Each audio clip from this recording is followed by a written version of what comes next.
Hello and welcome to another Canadian channel feature. This video is a part of corporate governance section. Please feel free to watch other sections of MBA 101 course.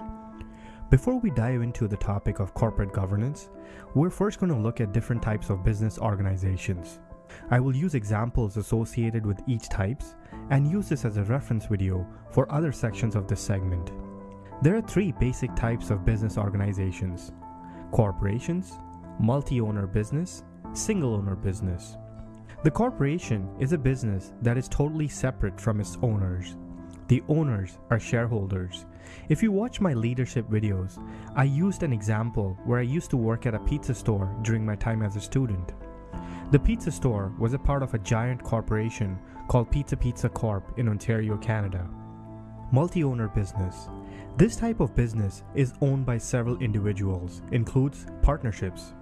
Again, going back to my videos in marketing where I talk about my business called iHappy Novelties. This business was started as a partnership with my friends.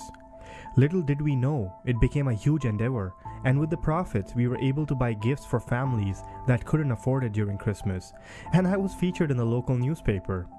Yes, the darky looking person is me with my actual show-off swag. Single owner business. The sole proprietor is owned by one person. This is my business called Suitable Enterprise, for which I'm a consultant, where I visit companies to optimize production efficiencies. Now let's look at incorporation. Most businesses start as a sole proprietor or partnership and then spiral out to become incorporated, such as a corporation or limited liability company.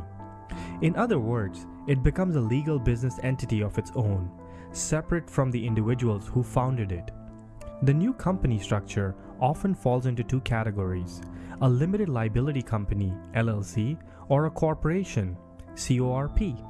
The reason a business moves from sole proprietor to limited liability company or corporation is to protect the individual assets.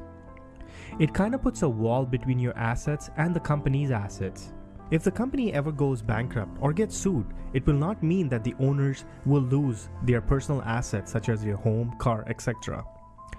LLCs are subjected to fewer regulation than traditional corporation, and thus may allow members to create a more flexible management structure than it's possible with other corporate forms. As long as it remains within the confines of law, the operating agreement is responsible for the flexibility the members of the LLC have in deciding how their LLC will be governed.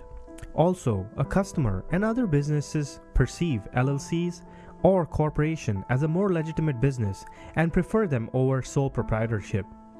The main difference is LLC business cannot issue stocks, whereas corporations can issue stocks. Due to the nature of corporations, all financial information should be made public. This is not the case for LLC. For the scope of this video, we're only going to look at corporate governance aspect on the various business types discussed. We will look at details of LLCs and corporation on another segment. The reason I made this video is to provide fundamentals to future videos on this section, and as stated before, I will be using examples that I listed earlier. Thank you for watching this video. I look forward to seeing you on another video. This is Canadian Channel signing off. Peace.